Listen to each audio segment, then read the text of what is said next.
Challenge 40, Episode 3 of Fatal Era. It's your girl Keeks. I'm Lina. And I'm Brandon. And again, welcome to the Reality Unloaded podcast, the Challenge 40, Episode 3 live review. We have another episode down. I mean, it was good. Actually, first thoughts. How do y'all feel about it? What's going on? What are y'all thoughts on the episode real quick overall?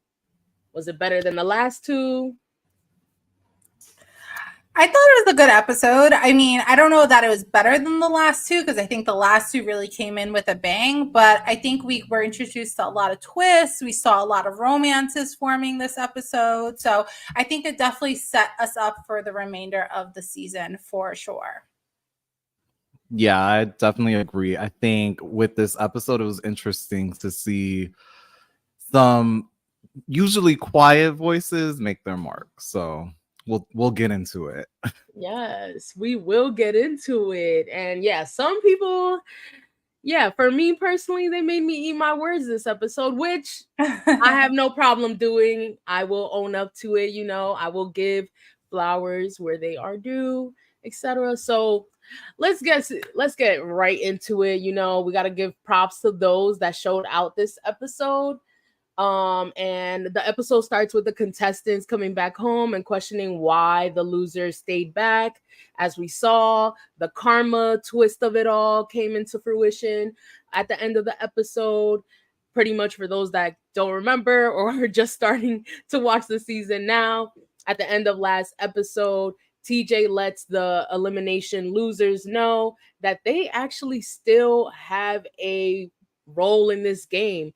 They can still determine and impact who is the sole winner of the Challenge 40 Battle of the Eras by karma points.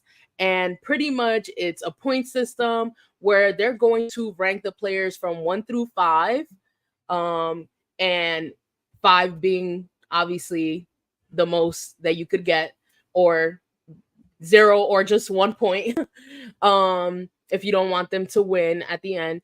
And pretty much the karma points will be accumulated at the end of the season, I'm assuming, and determine the winner along with how well they do throughout the season and the final. So I'm glad that they peeped that. I was actually wondering how they peeped it, and glad that we got some sort of clarification like, hey, TJ let them stay behind.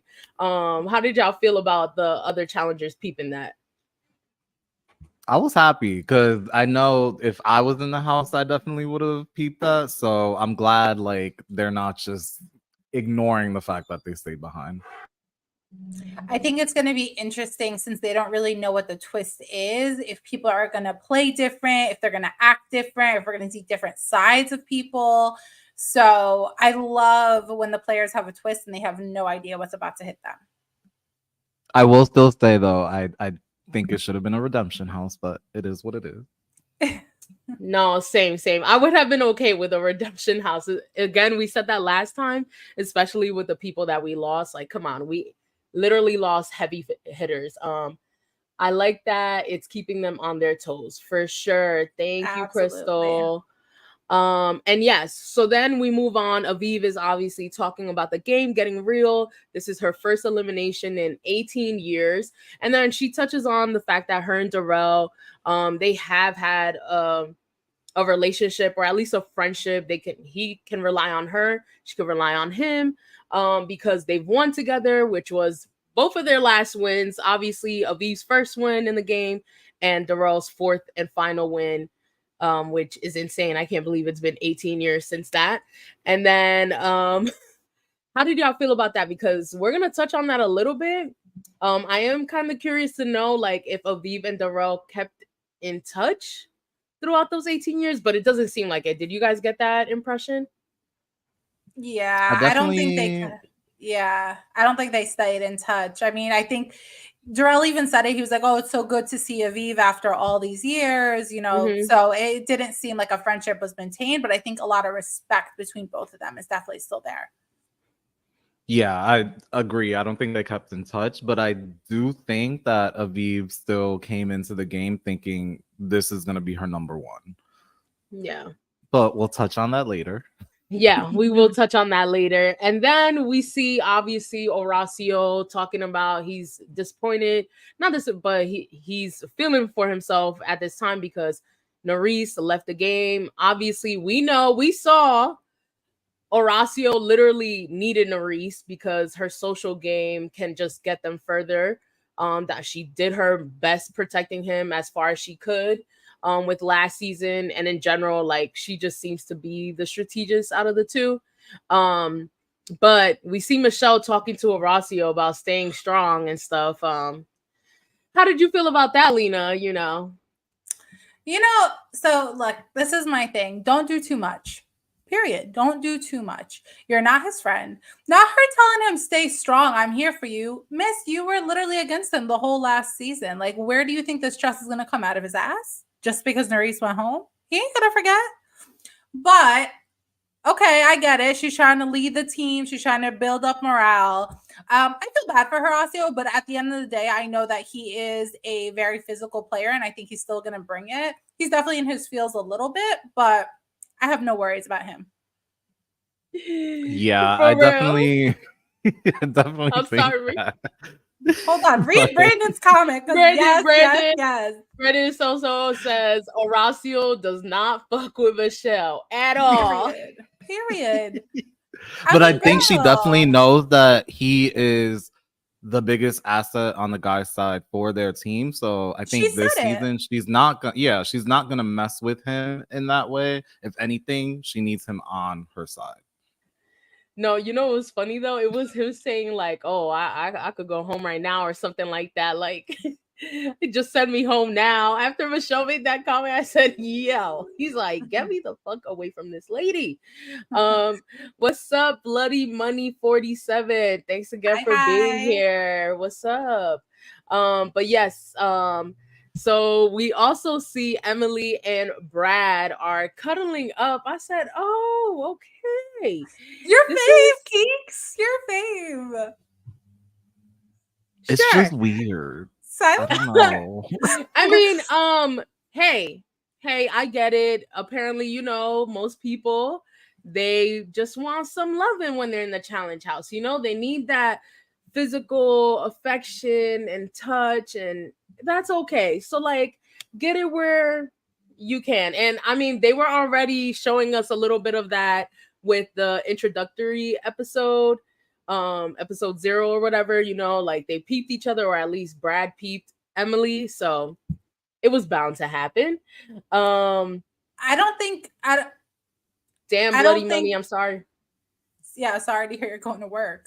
I don't know if we're going to talk about it later, but she also talks about having a crush on Casey. So I'm like, all right, Emily, like you just open and ready to have a good time in this challenge. That is a married woman. That is a married woman. No, but can we close your legs to married people, okay? But I just also find it funny because Naya has been going in on Twitter. Guys, if y'all don't follow Naya on Twitter, please follow her on Twitter. She's hilarious. But she was also saying that like she had a crush on Emily and Casey. So she was like, no, like everybody's so high, and started listing everybody. It was hilarious. I was cracking up. But clearly Casey is a charmer because the girls want Casey. But yeah, Emily and Brad, best of luck to y'all. Cute stuff. And then we see Naya. So we were just speaking about her, getting a little cozy with Josh. I said, okay, sis. I see you politicking in full effect. Okay. And how did y'all feel about Naya coupling up a little bit, or not coupling up, but getting a little taste of Josh, as she says, getting a taste of the buffet?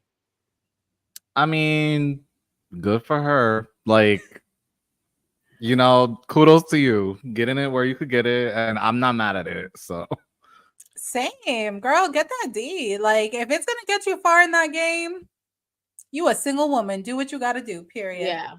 Yeah, definitely. And if it's not, enjoy the night. There you go. Right, exactly. I mean, hey, I'm all for people doing what they gotta do to stay in the game. Like, and if that means coupling up, this ain't Big Brother where like the showmances are detrimental to you, Or Love Island. or Love Island. You know, it's not like they have to stay coupled up for the whole season, etc. Way to bring Love Island. Hello, I thought we were. But anyway, so we're gonna get into the daily challenge. Brandon, Alito, do you all want to take it away with the daily challenge? Brandon, go ahead. Take it away with the daily challenge. All right. So the daily challenge is called Gladiator. So we realized in the beginning that the eras are informed that they'll be working in teams, and each era has to select one man and one woman to represent their teams. So for era 1, it ends up being Jody and Darrell. For era 2, Aviv and Derek. For era 3, Tony and Avery. And then for era 4, it's Casey and Kylan. And the rules to this game, it's kind of like a 2-part game in a sense. So the teams have to race to the dragon boat and row around the entire island. They then have to come back to a table and eat a complete plate of Vietnamese delicacies, which included and did not look good at all, snake and rat medley, pig brains with blood cake vinaigrette, coconut worms, duck embryo, boiled cow eyes, and tofu and durian. At And least then they after had eating vegetarian options. I mean, should we? we'll Okay. touch on that. But after eating those meals, they then have to go as a group to the 40 shields that are there, and they have to put it in a perfect order from the season 1 to season 40. So the fastest team to get it done will then win and be the only team saved from elimination. This was interesting though, because we did hear in the beginning they had to choose one man and one woman to represent their teams. And you saw a lot of hesitation with that from some people, especially like Anissa, for example, was like, I'm not raising my hand because that's never a good idea. You might end up being the ones to go down. So what did you guys think about this whole setup? The food was gross. I mean, listen, the food, when I started seeing what was happening, I was like, oh, it's going to be rough. No, I think Anissa played smart, you know, and I think Laurel said it at one point too, like, I wasn't going to volunteer. You never know what's going to happen when you volunteer to be a leader. And I think even from like earlier eras, like, that's what you saw. Like, whoever volunteered to lead, and if your group lost, you were going into the sand. So I think a lot of people picked up on, and you kind of saw that not, you know, it didn't seem like there was too much of a debate on who was going to lead. We didn't really see too much of that. But I think the ones who stood back, you know, played it smart, to be honest. I agree. I definitely understand. Throws me off all the time. Every single time Lina goes off screen, guys, it has a picture of me, and it's so funny. Even though I changed it, like, damn you, StreamYard. But yeah, I agree with you, Lina. And also with Brandon, I think it's a good format. It's going to be unpredictable for sure. Keeps these people on their toes, and so far, I'm loving that they've been doing that almost in every way possible this season. It's not overkill, at least not yet. So definitely gonna be interesting to see how it goes throughout the season. The Vietnamese delicacies, oh my gosh. And Blood Money, you asked this, like, have you guys eaten Vietnamese food? I have before, but nothing like this. Absolutely. Yeah, none of these. None of these delicacies, okay? And I'm not a picky eater, but none of this sounded good. And yes, like you mentioned, Lina, they did have vegan options for Tori. And I'm glad Nehemiah was included in that because, you know, from his All-Stars experience, he wasn't. And I was like, okay, finally, you know, they're not gonna force him to eat the we know why though. We know why. And the whole roll around the entire island. Okay, when they started rolling, y'all, I'm sorry, but I did not know that island was that big. I don't know why. I was like, God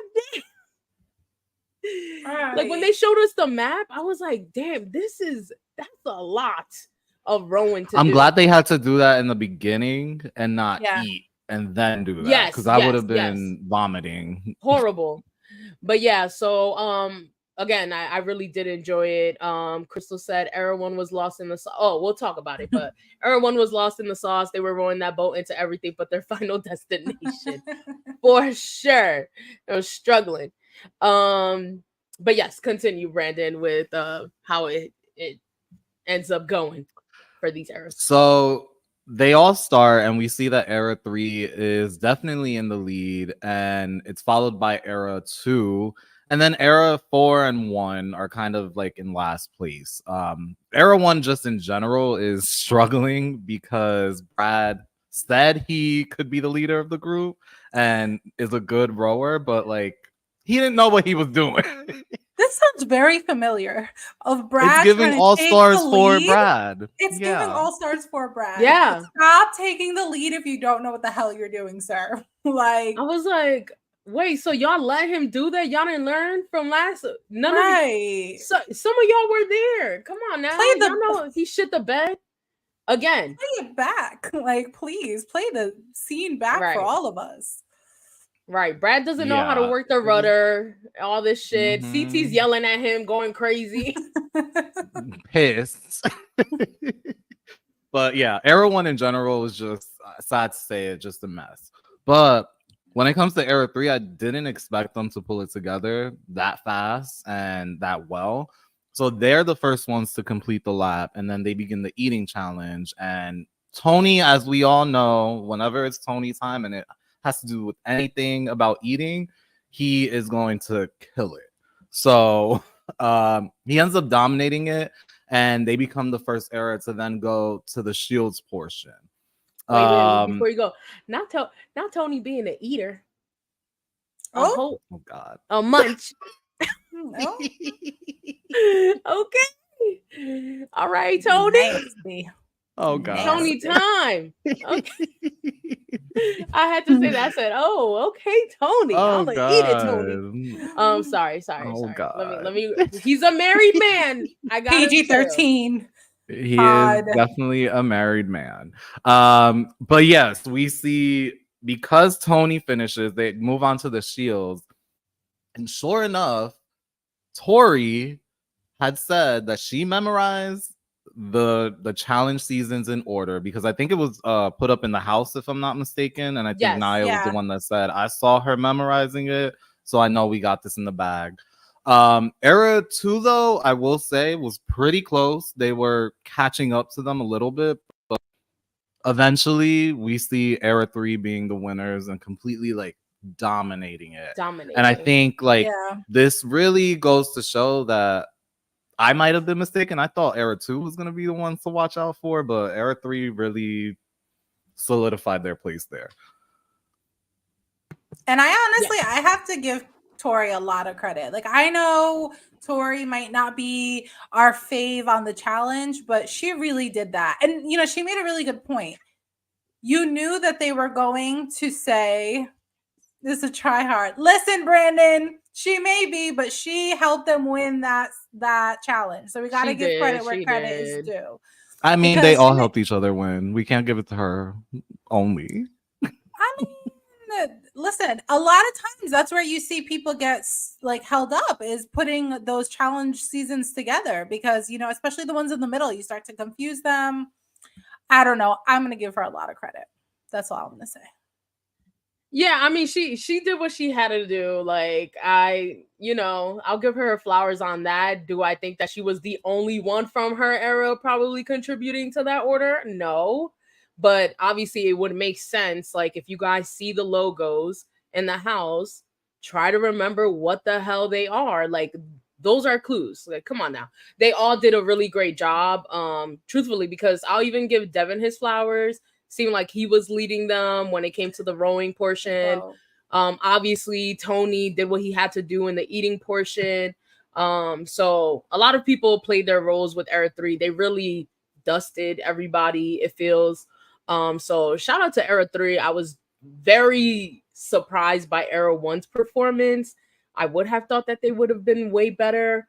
I was expecting Era 4 to get in last, because I was like, there's no way they're remembering all of that. I believe the only big challenge fan is Kylan on that team, at least from the ones that have expressed that. Everybody else is obviously like from BB or a different show, but like I would have not expected Theo, Olivia, Michelle, Horacio Horacio. to know the order of the seasons at all. So yes, Zoe, you're absolutely right. Era 3 all played a part, to be honest, for sure. Tori handled her business. Yeah. She I'm did. glad y'all are loving the Tori praise For out here. everyone that doesn't know, Keeks does not. She's not. I won't say she doesn't like Tori. She's just not the fondest of her. But Yeah, and to we'll each his see. We'll own. see why a little bit. But anyway, so anything else that y'all want to touch on regarding the actual daily challenge? Yeah. I mean, we see that Yeah, I Era mean, 1 loses, right? And Mm-hmm. TJ does state that Era 1 representatives are automatically going into the arena since they came in last place. Era 3 for winning is the only team that is safe. And Era 2 and 4 representatives need to go into the chamber and plead their case to Era 3 winners to determine who is going into the arena with Derek and Jody. Oh, sorry, Darrell and Jody.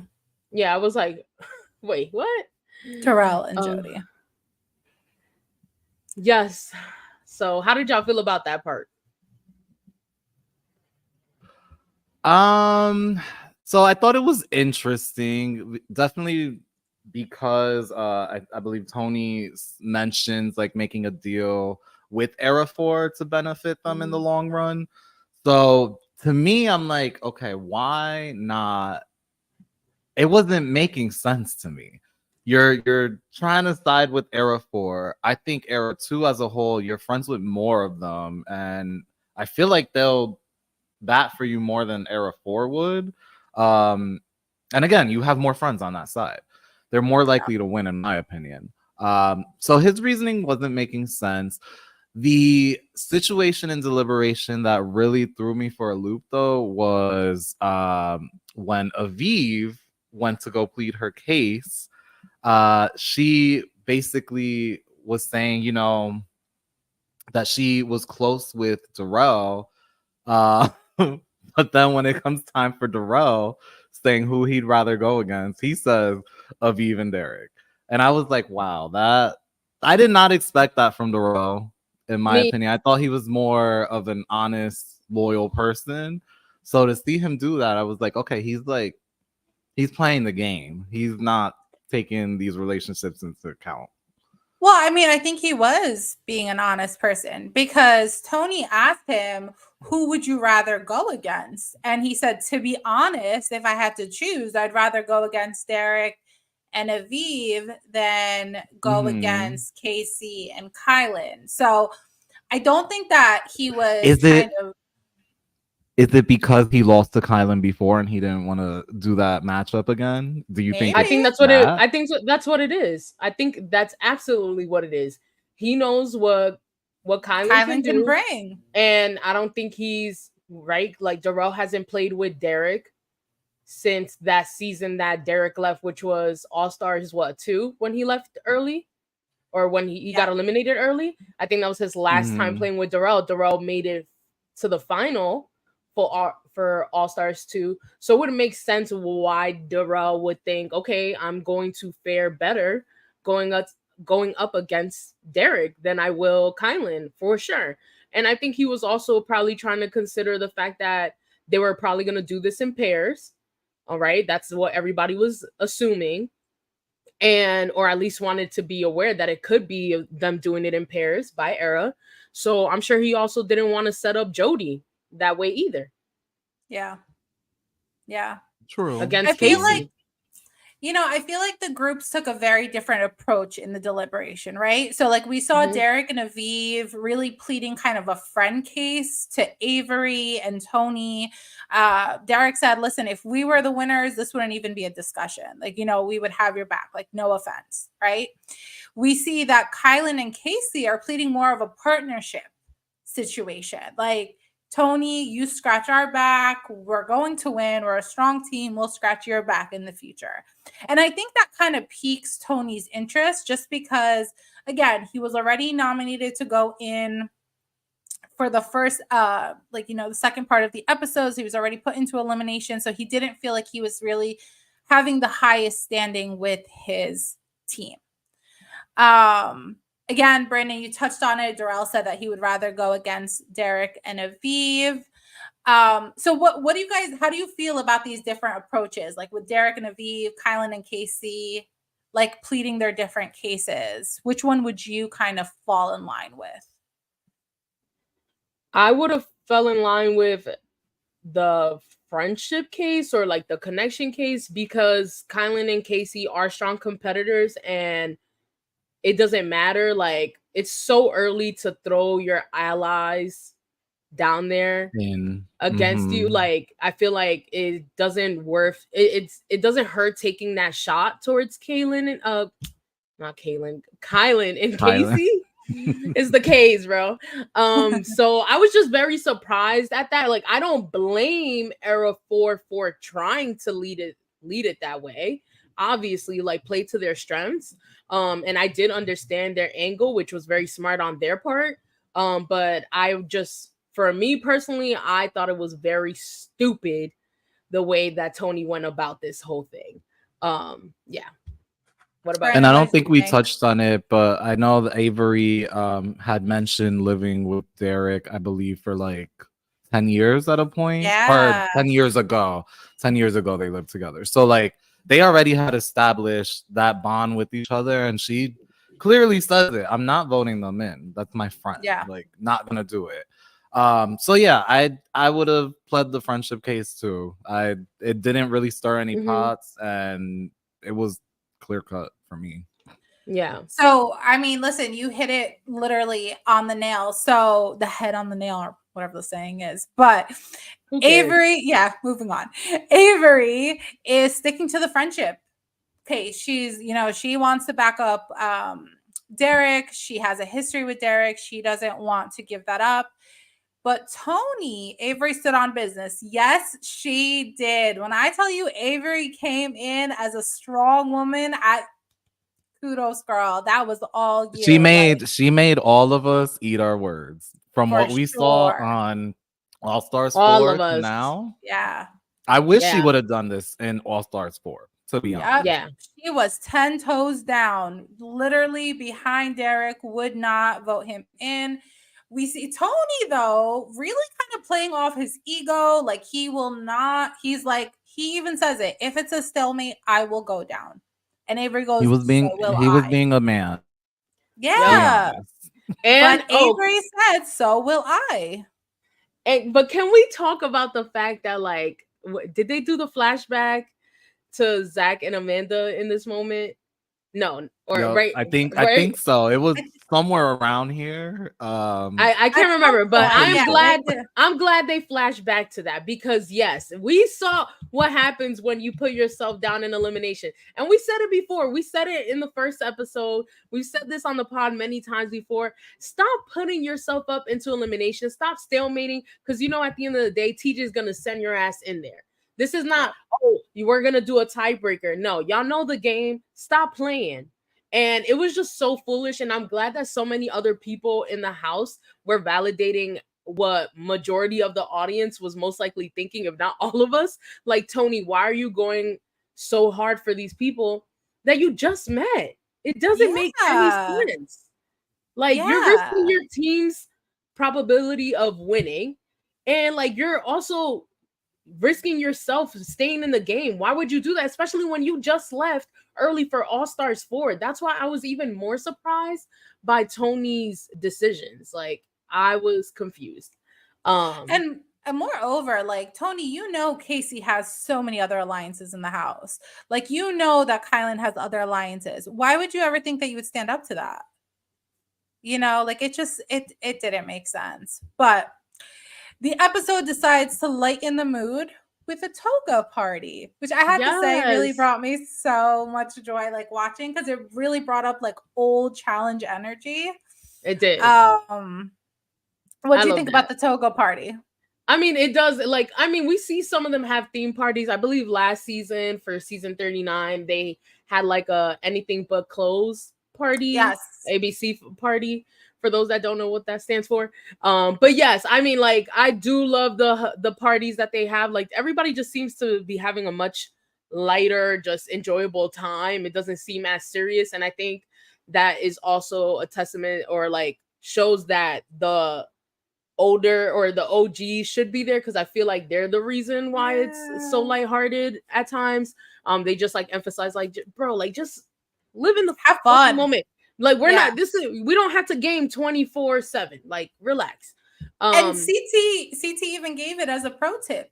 You can have fun in the challenge house. So oh they're oh really also, sticking with those pro tips. Can we stop with the pro tips though? yeah, Because that's I it. thought that That's was it. cute the first Pro episode, but like it needs to end. pro tip pro tip production, stop with the pro tips. Like, we are over it. You're ODing it. It's not gonna be cute anymore, like, please. But yes, the party is iconic out of all of them for sure. We love us a toga party. Yes, and And did then we we see, see Kara's outfit? yes, Yeah. why was she dressed that? I'm It sorry, made but like sense. It made sense. she like sometimes puts a target on herself. Like it was so out of nowhere. Like, girl, get a sheet. I can make you a toga. Like real quick. I was so confused. I said, okay, why do you have this Rocky Horror, right? It was like Rocky Yes, Horror film. something creepy. I was Oh like, my god. sis, But she would. She freaking would. she But that was would. great. And Yeah. then, She so yeah, definitely we see a would. whole bunch of hookups happening, people politicking around the challenge house. And hookups that we see Naya and Kylan. They're talking about strategy, and all of a sudden, they start making out. We see Yes. Olivia and Theo. Obviously, they've caught each other's eyes, or Theo's. Okay. I'm not gonna Next. say it. I'm not gonna say it. No. Sorry. And then we see Devin and Michelle. Okay, I'm sorry. Please let me shut the fuck up, because I was about to make a very out of pocket comment. And for those that know, y'all know. Oh We god. But know. but anyway, somebody else can take it away about So the hookup. Naya and Kylan are hooking up, and the house is quote unquote clowning Josh. Josh is kind of listening in, and he feels some type of way because Tori is part of the conversation. And he Yeah. said that out of everyone there, Tori should be protecting him rather than engaging with the group. So we kind of see a big blowout between Josh and Tori, and he goes as far as saying that he no longer wants to be her friend, and she is breaking down. Can I be honest? I didn't feel like they were clowning him like that. Like I felt like it was, I don't know. I didn't get take it that to that extreme either. either. Maybe we I just think didn't see it. Oh, maybe it was a Maybe. lot yeah, longer. I know that Tori did post something along the lines of like they were both drunk and it was a stupid fight. I think his issue is that he's holding on to stuff that happened in like the Previous Challenge seasons. USA 2 and Mhm. previous seasons in general, where like he's not necessarily always her number one. But I will say this about Josh: Josh always sticks his neck out for the people that he's looking out for, He and does. Tori is definitely his, like, if not number one girl in the house. So I think I it's think he's just Lucy would be his emotional number and one. Yes. No, and I understand. I had a feeling they were both lit. But I do understand how Josh is feeling. Like, you're my friend and you're over here cracking jokes. Like, granted, it doesn't seem like big to us, but more than likely they were probably egging on him a lot longer than we saw. And I do want to say I do respect the hell out of Josh for not talking shit about Naya. Obviously, emphasizing at the end of the day, Naya is single and Yes. she is able to do whatever the hell she wants in the house. That has nothing to do with him. He wasn't even shitting on Kylan either. He was respectful about the whole situation. So I could also see how, like, somebody talking about something kind of like just adding fuel to the fire when, like, you're chilling in a sense, because he said it. He was like, I'm Yeah. laying down, I'm about to go to sleep kind of thing, and I'm hearing them, make jokes. But yes, I do agree with you, Brandon. It's definitely because of the fact that there's been instances where she voted him in. Again, he feels like he's always going up for the bat for Tori, doing what he can to protect her, and it's not always reciprocated. I'm not surprised that things happened the way it did, and I'm sure they're fine now. They seem like both very forgiving people. But I was like, damn, I kind of get Josh. And then it was just funny, like seeing the full thing, because I saw clips of it before I saw the episode, when like she was just like, no, well, like now I'm mad. And I was just like, oh my God, y'all are literally like teenagers right now. What is happening?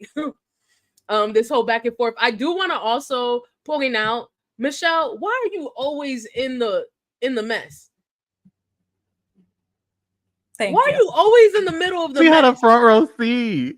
That would have been me, to be honest. With your ramen. I would have been there, just in the middle, like with your ramen, like that kind of bitch. Yeah, it wouldn't have been ramen. It would have been like chips or something. But yes, that would have been me. But I was just like, Michelle, of course, you're never too far away from the mess, huh? But yeah, I mean, again, it's it cracked me up eating her noodles. Yes, it reminds me of Nani, because Nani's always eating noodles in the house, and we know of several instances, or like there's memes of Nani eating noodles or ramen. But yeah, I was just like, okay, like this is a lot. They're definitely lit, but I understand where he's coming from. I do also think that it's a little dramatic, but that's kind of why I like Josh, because he is dramatic at times, annoyingly dramatic, but he's gotten better, in my opinion. Well, we know why he was there over Fessy. I will say that. Oh yeah, because Fessy, we don't need two couches. I mean, we have several IKEA furniture in that bitch, so yeah, you're right. Yeah, specifically on Era 4, but no, and Fessy's not gonna get a call because he's taken, apparently. So they need him to be single so he could be a hoe. So he can be taken since when? I think he's taken. I don't know. That man don't care about that anyway. So I don't even know why I said that. But anyway, moving on from that, we head into the elimination. And Lita, do you want to take away the elimination portion? Yeah, sure. So we get into the elimination, and we kind of still see that Tony and Avery haven't met eye to eye. So we know that Darrell and Jody are going in. TJ calls on Tony and Avery and asks them who's coming down. And they do not have an answer. And we all know TJ hates a stalemate. So Avery and Tony end up having to come into the sand against Jody and Darrell.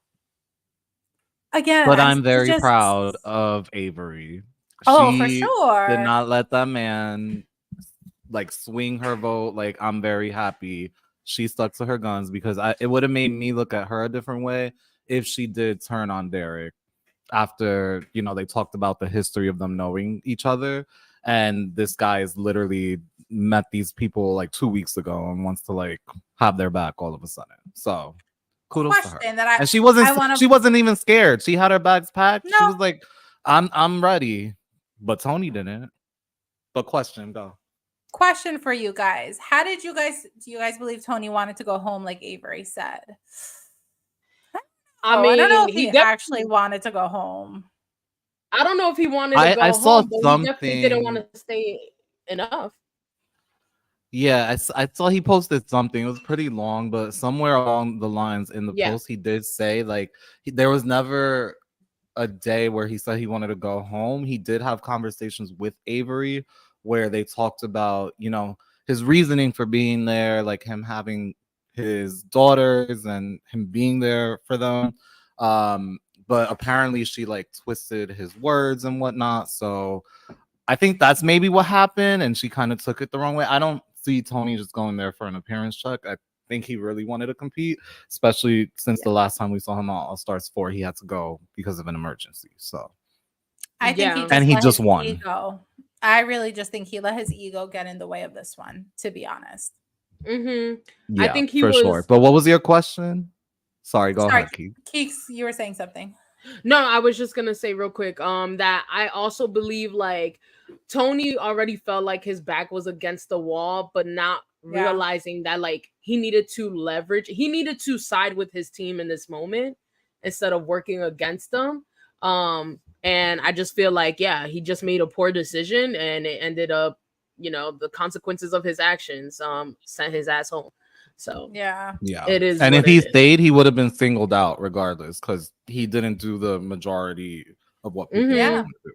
So So my question to the group is, how did you guys feel about Derek not kind of saying anything to Avery, like, hey, it's all right, just like bring me down, like it's fine. Like he let Avery go in.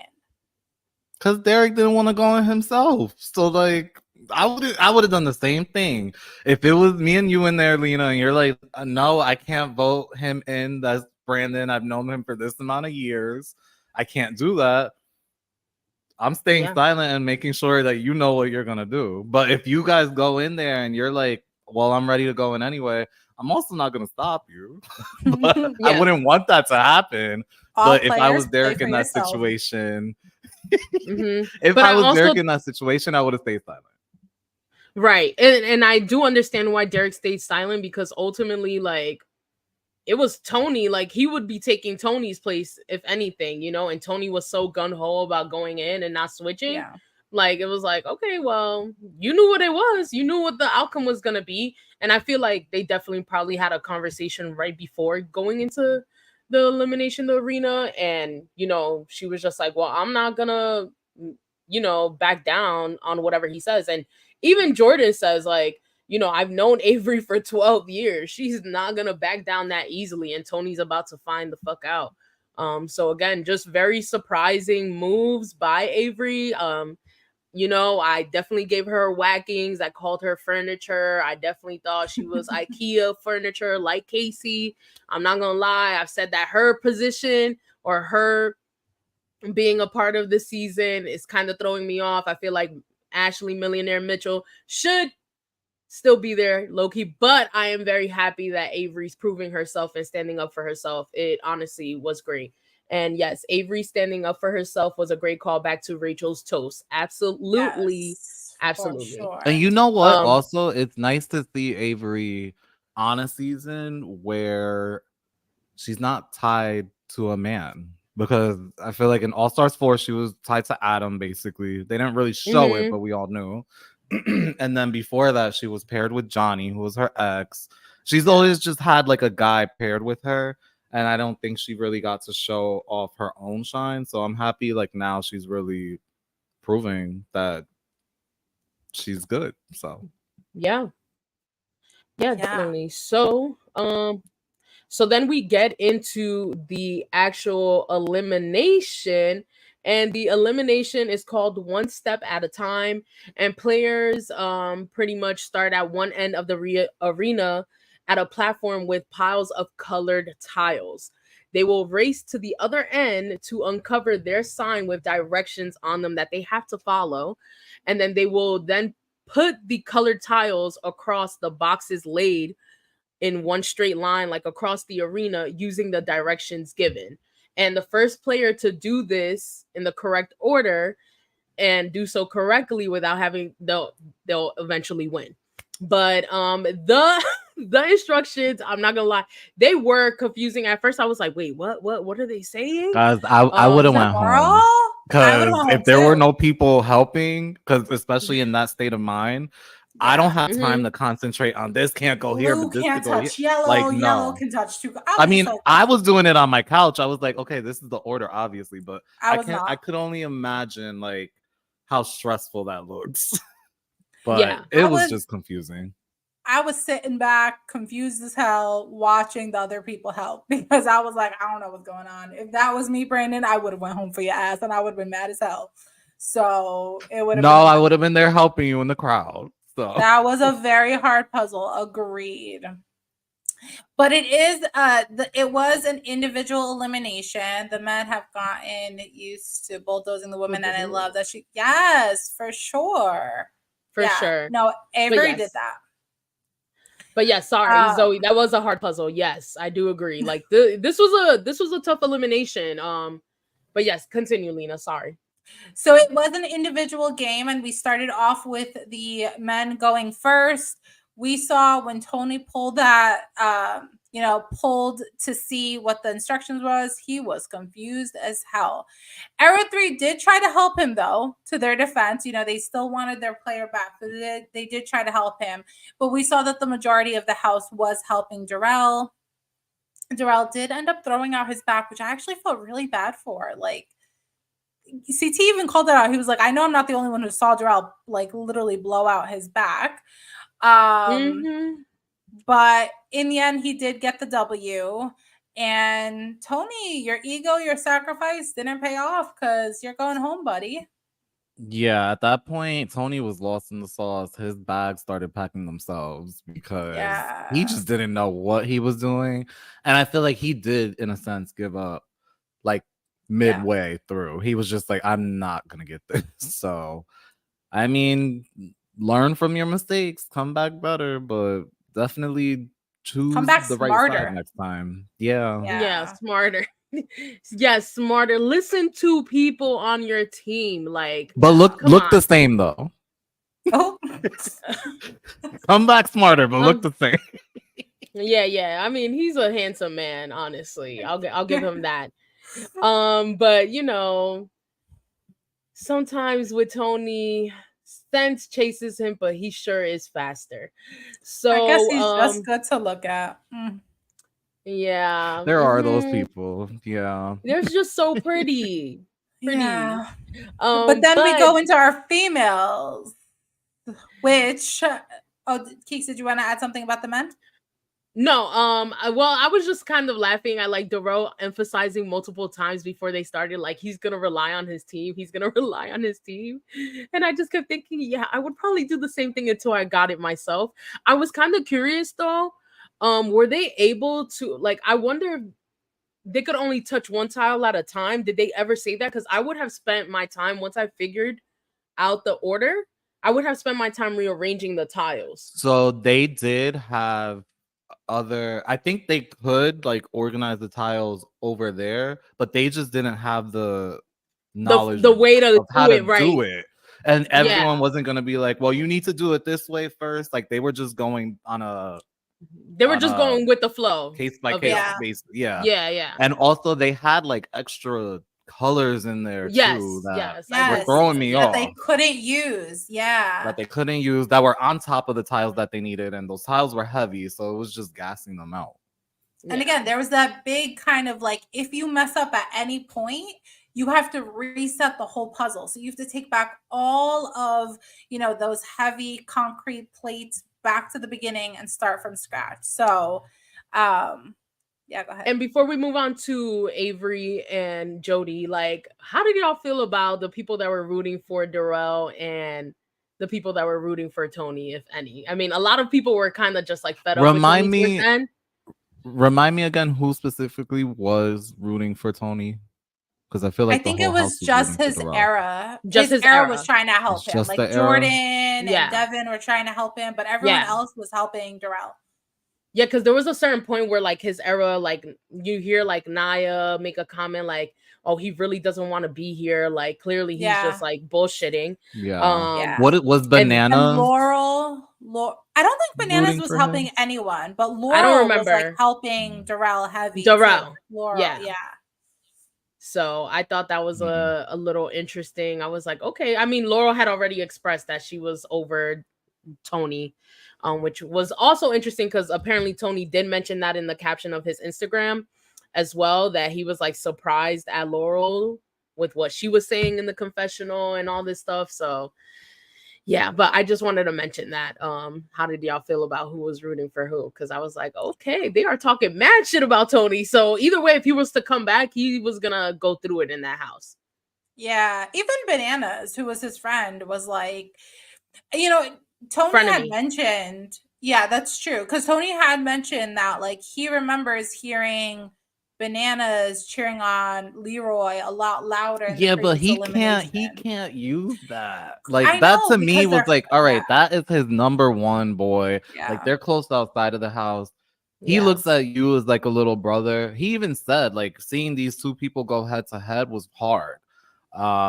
Oh, and I did see a little clip where in the next episode, because we were speaking about Darrell and Laurel, that Laurel says something along the lines of, well, you were a married man and you were getting a massage from somebody in the house. So she's so messy. She is so messy. Don't come from mind you, her we're man. talking about him pulling his back, basically. Like Laurel is out here pulling a Beth, y'all. Like I am. Oh, for sure. She She's might pulling just be the new Beth. She might be. Ooh. Sloppy. But honestly, I like Beth because Beth doesn't even take it that seriously. I feel like Laurel takes it serious. Sorry, I keep thinking about every single time I hear that word. Any single time I think of sloppy, I literally think of Abby Lee Miller, where she's just like sloppy, yawning, boring. Like, sorry, I don't know the order of the words, but it's no, good. but and yes, yes, it's gonna be interesting. I've never seen Darrell get into it like that with people in the house. So any single time that Darrell is involved in some mess, his marriage, like he had nothing. right. Like I'm sure he didn't do anything to this lady for her to bring up his marriage. Yeah, like, he's very secure in his relationship. It's for sure. a damn reason. Yeah. Yeah. Worry about your girl that you're on and off with, who's probably married to somebody else at this point. Oh well. Okay. There you have it, folks. Have a good night. The end of the podcast. No, I'm kidding. Okay, so let's get into Avery and Jody going up against each other. Go ahead, Lina. So then we have Jody and Avery. Jody is kind of frazzled herself. She says it even at the beginning. She's really depending on her team to help carry her through. Avery is focused. We see that they both at one point have to literally undo their puzzle and start from the beginning. So it really is pretty neck and neck. But most of the house is really trying to help out Avery. She has her house. She has her era. She has era 2. Everyone really rooting for Avery. And Avery does end up pulling out the win. I did find it very interesting when she said that she was doing it for her stepchildren, Adam's children. And I was like, oh, wow, we're getting serious there. But yeah, Avery, she did that. I'll give her credit. She did that.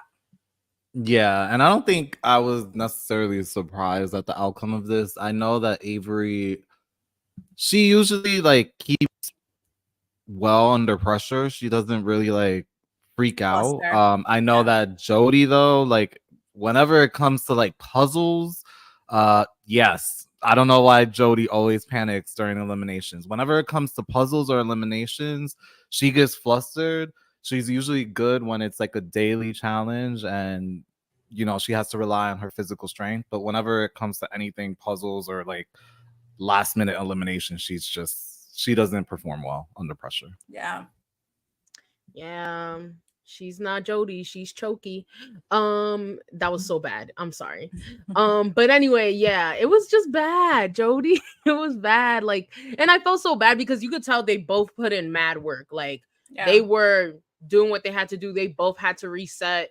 So I totally understand their like how much time and just like freaking out, because at the end of the day, either of them could have won it since they both had to reset. But ultimately, Avery turns out to be the victor of this elimination. And then, you know, sad to see Jody and Tony go. Jody, I know like this was very like disappointing for her to leave this early in the game. I always expect Jody to at least make it halfway through, or at least a few more episodes in. Tony, I don't know what the hell happened there, but you apparently said that you went in there trying to play the game for yourself, and the way that it's edited was very weird and funky to you. So I'm gonna let you have that, but Just know it was very I disappointing. will say though, at least Jody rode, because there was a certain individual from Era 1 that was not rowing and she was just sitting there, and I was like, with her paddle. Oh, I know. Yeah. You talking about Anissa? Yep. Yeah, because we could call it out. A knee, an ankle, A knee. a knee, an ankle. She Apparently. didn't have to use her ankle, but she wasn't using her arms either. I was very confused by that. Her wrist hurt. Cut it out. She was in pain. Everything hurts at this point. Right. Anyway. But yeah, so anyway, getting back to that. We do want to point out the fact that it's very interesting. We did not get a karma point scene from Jody and Tony at the end of this episode. So really curious to see how they voted for the karma stuff. And let me go to the comments while we continue. The male targets next week is Stag, Jordan, Bananas, Derek, Horacio. Not just the males, the women too, of course. Also, shout out to you, Zoe, for calling them males like they be calling us females. I love that. You know. And yeah, true. Laughing, Zoe. I don't know what you're laughing at, but I hope it really lightened your spirit. Don't see Anissa beating any of the other women if she does get sent in, though. Yeah, well, we know that. We'll see. I mean, she might surprise us. Might surprise us. Anissa does show up in these eliminations somehow. Yeah. So you never know. Yeah. I never count her out with an elimination. I have to say that. Yeah, we will say that. So, okay, so then we get to the elimination winner twist. And Brenda, do you want to explain this little twisty twist to us? Yeah. So basically, TJ explains with winning comes power. So the contestants that win the elimination get to choose the targets from each era who must win the next daily challenge or put themselves at risk to go into the arena. And the losing era targets go straight to the arena and the winning era targets go to the chamber. So Darrell has to select all of the women for each era and Avery has to select all of the men for each era, which I'm happy that they did, because I feel like if they made it like the same sexes choosing the same sexes, it would have been predictable. So this just adds another layer of, and it would have created a little layer of animosity. So I'm actually happy that they did the opposite. Yeah. Right. So Darrell ends up choosing Anissa, Laurel, Naya, and Jenny. And then Avery ends up choosing Derek K, Bananas, Jordan, and Horacio. And I agree that with Brandon's comment that the male targets next week are stacked.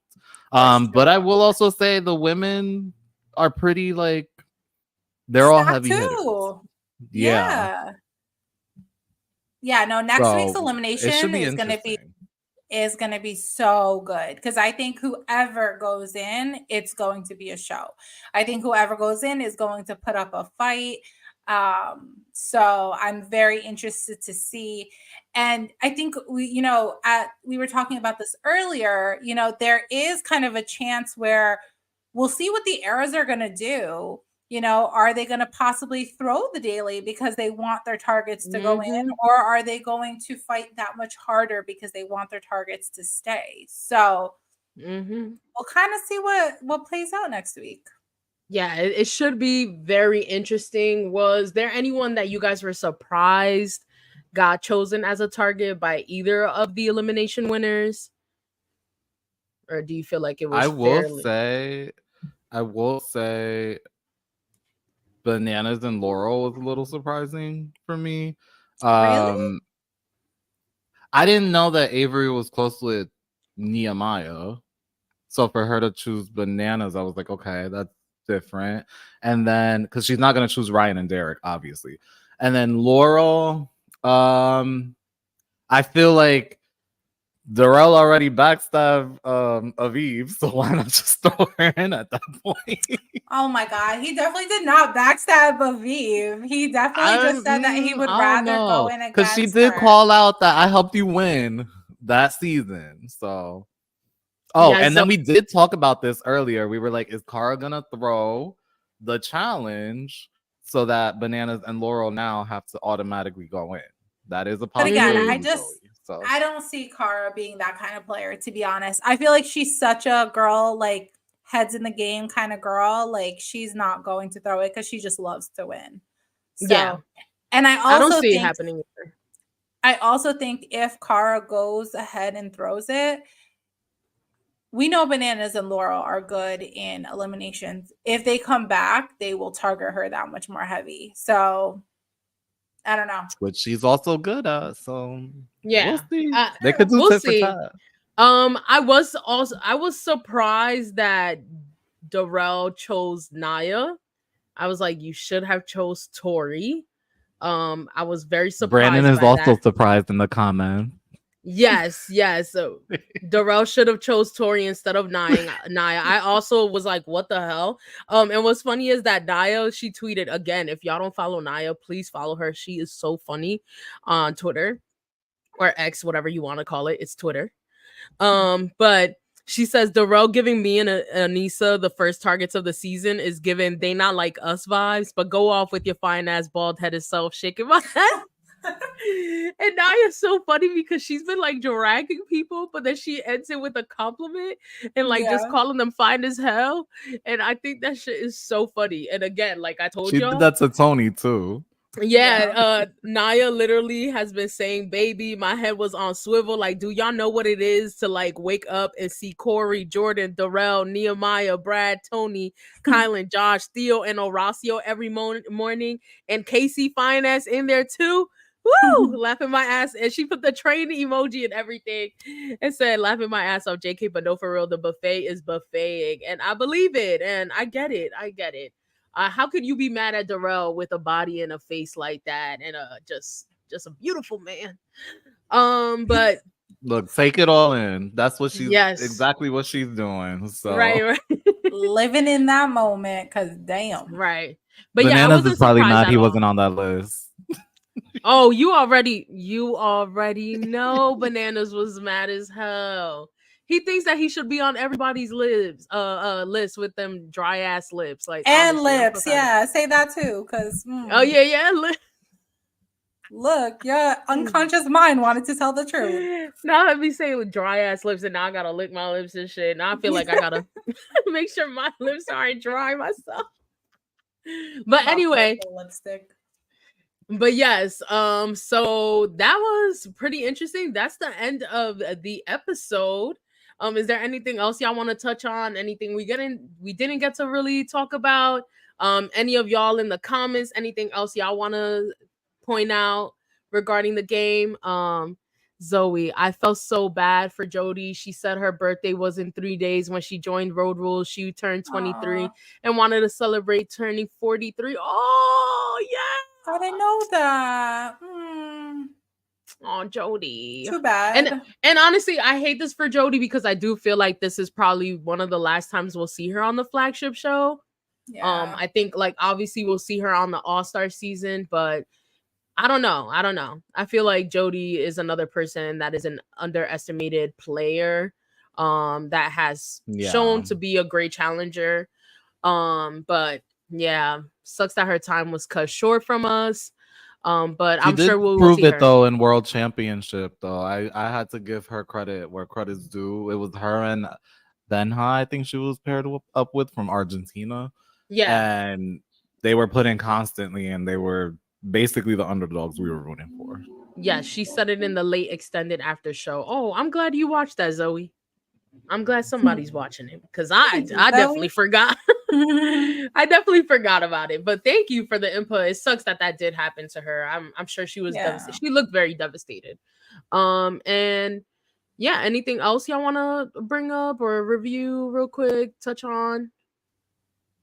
I will say I'm excited to see how this fight initiated between Darrell and Laurel. That'll be interesting. Yeah, because you don't really see Darrell fighting like that. Yeah, next week is gonna be really good. It is. And isn't this like the episode that CT might get like taken out or something? Oh Oh yes, yes, we we did see see him that. fall. Yep. We see him fall. Now his back is out. I don't know. It's looking rough for him. There's a lot of things going on social media, guys. I don't know if y'all are up to speed with everything. We got Laurel and Ryan beefing. I don't think that they've made up. But they were pretty much taking personal shots at one another. If y'all care, but very interesting things happening there. I know we see like Paulie doing Johnny's podcast, and he's calling out the OGs again, which he has been doing. Just pretty much talking about their Which is weird. athleticism, which is very weird coming from Paulie, but I mean, I get it. Some of these people are not as fit. Johnny made a comment which I thought was odd. He said like if he was to lose one ab or whatever, like CT's able to come back, like, you know, at whatever size he is, etc. Or like not at his like most fit.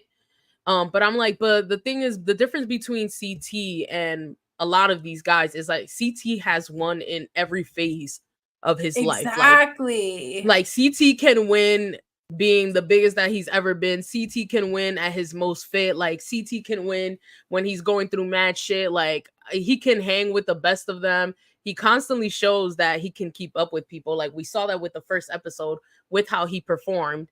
Like I'm sorry, like maybe you're just not him, Bananas. Like you're just not him. At least for Again, me, he's you're not. threatened. He's just At least for me, threatened. you're That's it. not. Okay. You know, some of y'all came at us crazy. Y'all still coming at us crazy for that damn blind ranking video. And last time I checked, none of us ever said we're not going to be biased. The hell? Y'all get to be biased and like who y'all like. We're human. We're Yeah, human. like We have our damn, it was a faves. blind ranking. We have our faves, and I'm sorry And we that still love each other at the end, so you could love us right. too. Yeah, At like some chill point out. in time, we had no choice but to put people in certain places and be strategic on our end. So Listen, Right. to all of our viewers, if Keeks and Brandon can forgive me for putting Bananas as number one, y'all should just keep watching because it only gets better from here. Yeah, definitely. We could forgive her for that because I was just like that really set us I off. didn't say I forgave her, but we'll keep going. Well, I got slide. some choice words after our recording. Just kidding. Oh yeah, we all did. We're still getting chewed out. Like it's kind of crazy. And I'm just like, all right, y'all can root for who y'all want to root for, just like we can. And also, I just wanted to be clear for those that don't know, entertainment value is my number one thing. I don't care if you are the best of the best, if you like are the best athlete on this damn show. If you are boring, you're not gonna be ranked high for me personally. You're not gonna be ranked high. Like it's never gonna give that. If She's I wanted talking to about watch a whole bunch Emily. of athletes, yeah, right, a couple of them. If I wanted to watch a whole bunch of athletes and just rank them on their stats, I would watch sports.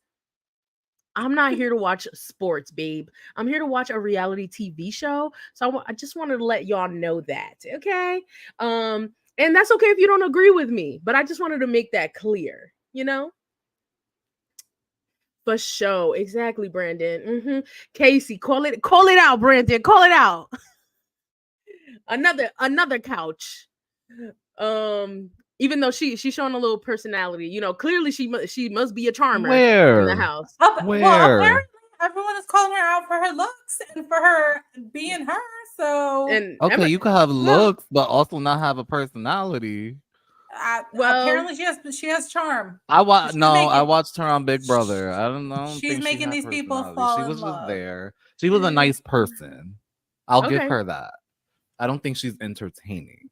Maybe All right, she's a hidden charmer. Maybe we just don't know her game. let's Well, not whack the boring mm, people for too long. They gotta be there. It can't all be entertainment, like super strong personalities, you know? But anyway, if y'all don't have anything else to say, I think that concludes our live review recap episode. Thank y'all so much for tuning in. Thanks for the few of y'all that have been commenting. Brandon, Zoe, Crystal, Bryson, I believe, Blood Money Bloody Money. Gang. Yes, Bloody Bloody Money. Money. There you go. We hope you got to work safe. Hope you made it to work safe. Hopefully your shift is not that crazy. But thank you guys so much for tuning in. Make sure to be on the lookout for our next live reviews to come every Thursday around 8 p.m. ish. Life gets in the way sometimes. But to keep up with us, please make sure to hit that follow button, share, like, comment, subscribe. Follow us on Instagram at Reality Unloaded Pod and Reality Unloaded Podcast on TikTok. And yeah, just stay with us. I hope y'all are loving these lives. If there's something that you don't like, comment it too. We're gonna still like it and heart it. We don't care. It's all good. As long as you engage with us, that's the point of this. But yes, thank you guys so much for tuning in with us on this Thursday evening. Hope everybody has a good night, and bye everybody. Deuces. Ah. Peace out.